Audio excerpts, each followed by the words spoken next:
그리고 지금 민주당 이제 경기도지사 후보 경선 결과가 나왔는데 그냥 추미애 후보가 그 민주당 경기도지사 후보로 확정이 됐네요. 과반이 넘었다는 네. 네, 말씀이시죠? 와 결선 갈 줄 알았거든요. 예. 왜냐면 후보가 3명이면 대부분 결선 갑니다. 그러니까요. 다들 결선 다 결선 야, 가는데. 근데 모두가 다 결선 간다고 네. 예측하지 않았나요? 미에로 하비바 이렇게 되네요. 추미애 캠프에서 준비하셨어요? 추미애 아니요. 캠프에서 오신 거 아니잖아요. 추미애 캠프에서 그거 민 거 아니에요? 아니 그 보수의 어머니 와, 세상에. 합의 못 봅니다. 네. 전 누구한테도 별로 관심이 없기 때문에 아니 이거 50%니까 아, 넘었다는 거잖아요. 그렇죠. 이게 이제 권리당원 50%, 일반 50% 이렇게 그렇습니다. 이제 경선 룰이 되어 있는데 이런 거 보면 어떻게 보세요?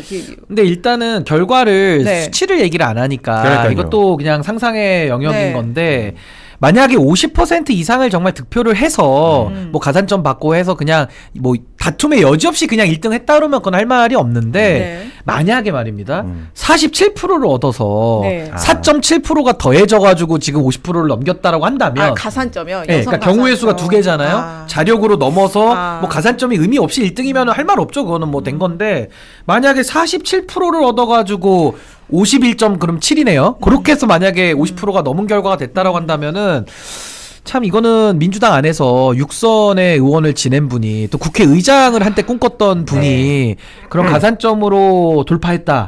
그러니까 이거는 뭐 확인은 어렵습니다만은 참 어찌됐든 결론적으로 결선 없이 이렇게 됐다는 것이 저는 글쎄요 뭐 추미애 후보에 대한 그런 국민적 평가와 당에서 한 지금 이 평가가 과연 얼마만큼 일치가 될 것이냐. 물론 뭐 국민의힘이 워낙 지리멸렬이니까 나가도 도지사는 되실 거예요. 나간다고 한다면은 이제. 근데 그게 과연 국가적으로는 이게 과연 좀 바람직할까라는 의문부호가 많이 붙어가지고 저는 그래도 결선은 갈 줄 알았는데 그렇죠. 그냥 바로 통과했다는 그러게요. 건 좀 놀라운 일이네요. 아니 근데 그 여성 가산점이 원래 이제 약간 그 약자 가산점 같은 개념이잖아요. 네. 그러니까 정치 신인한테 뭐 주고 이런 가산점이 근데 이제 추미애 의원은 6선의 여성 의원이라 좀 논란이 그 가산점 규정 가지고 이제 논란이 있었는데 어쨌든 이제 결선 투표 없이 50% 넘는 걸로 어떻게 보십니까? 강자에게 날개를 달아줬네요. 아. 그 여성이라는 그 10%는 10%가 어마어마한 거예요, 네, 사실은. 엄청 큰 거죠. 네.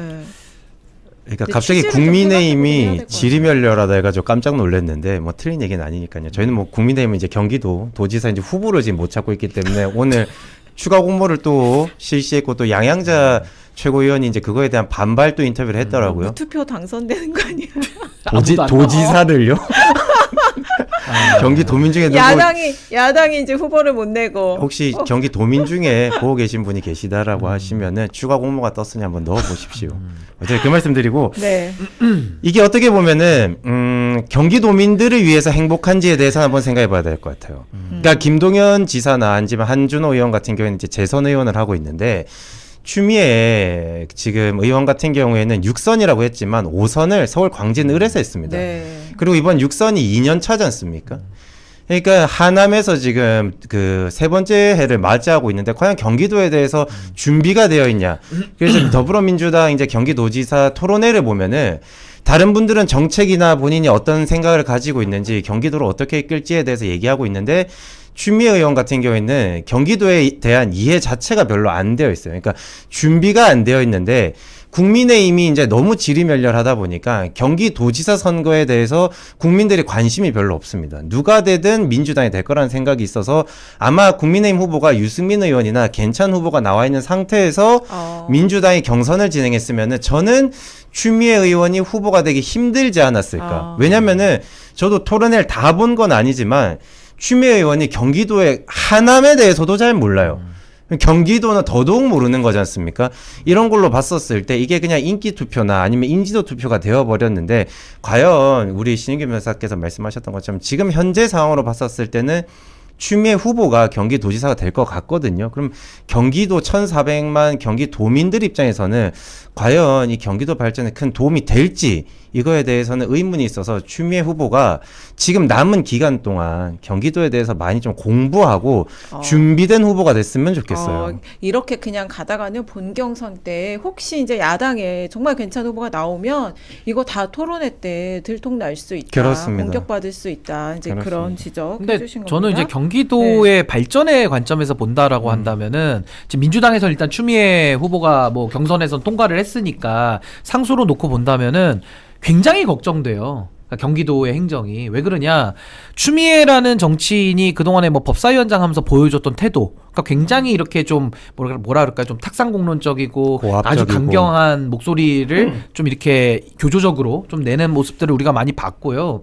더 걱정되는 거는 과거에 법무부 장관을 할 때 행정 능력을 우리가 한번 검증해 봤잖아요. 그러니까 문재인 정부에 실패한 법무부 장관이고, 당시에는 뭐 검찰총장도 실패를 해서 이제 문재인 정부 자체가 실패를 했기 때문에 이제 정권을 넘겨준 건데, 그때 아주 중요한 역할을 했던 법무부 장관 추미애를 놓고 본다면 이분은 행정 능력을 검증할 필요가 없이 이미 검증이 된 거예요. 없는 걸로, 행정 능력 자체가. 근데 이런 분을 지금 경기도청에 수장으로 지금 들어갈 가능성이 매우 높아진 이런 상황 속에서, 물론 저는 경기도민은 아니니까 제가 뭐 투표권은 없습니다만은 상당히 경기도의 행정이 이재명 당시 도지사나 또 뭐 김동연 지사는 뭐 그렇게 잘했다 못했다를 평가하기보다는 좀 무난한 관리자 측면이었다 한다면은, 참 추미애 후보가 도지사가 됐을 때를 좀 생각해 볼 때 국민들께서는 그런 부분들, 과거에 걸어온 길들을 놓고 평가할 때 좀 걱정이 많이 될 수 있다. 그리고 경기도를 정말 잘 모르시긴 또 하더라고요. 그 부분도 더 걱정이 되는 거죠.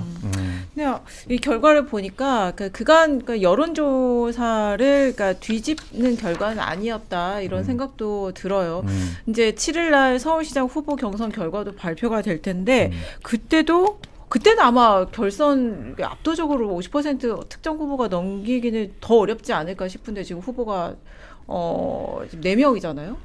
서울 세 명. 세 명. 본경선 3명이니까 거기도 3명이라서 한 명이 이렇게 압도적으로 50% 넘기기는 쉽지 않을 것 같긴 한데, 또 서울시장 후보 경선은 어떤지 한번 봐야 될 것 같아요. 현재 분위기에서 이제 정원호, 박주민이 이제 네. 2강이고 전현희 의원이 이제 뭐 1중이나 1약으로 평가가 되는데, 이재명 대통령이 정원호 구청장을 그 X에서 칭찬을 했었지 않습니까? 그런 식으로 한준호 의원을 이재명 대통령이 이제 지지했다라고 해야 될까요? 지원했다라는 얘기가 많았는데, 진작에 차라리 그냥 반노골적으로 한준호 의원에 대한 뭐 지지 선언이라고 하던가, 아니면 일 잘하는 국회의원이다, 이런 홍보를 세게 해줬으면은 이게 어쨌든 추미애 의원으로 결정이 안 되고 결선으로 넘어가진 않았을까라는 안타까운 마음은 좀 있어요, 저는 개인적으로. 근데 뭐 현직 대통령이 쉽지 그렇게 않죠. 노골적으로 하기는 쉽지 않죠.